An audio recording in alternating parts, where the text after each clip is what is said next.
Some places hold memory even when history grows uncertain.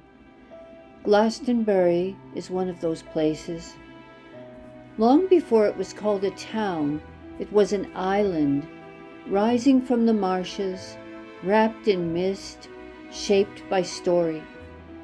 Christians came here early, drawn by the legacy of Joseph of Arimathea, by healing springs, silence, and the sense that prayer had taken root. Among the saints remembered here is St. Brigid. They called the place Bride's Mound. A small chapel once stood there. A well nearby bore her name.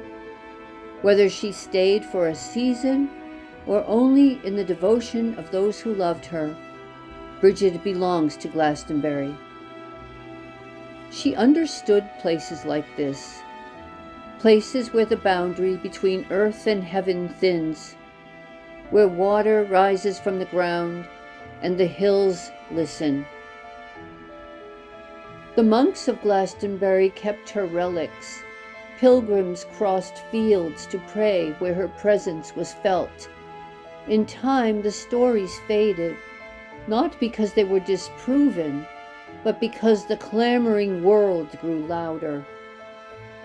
The tor still stands, the wells still flow, the land still offers itself to those open to its moods. We began this series with a flame, a small light guarded, tended in Ireland, and carried across the water to England.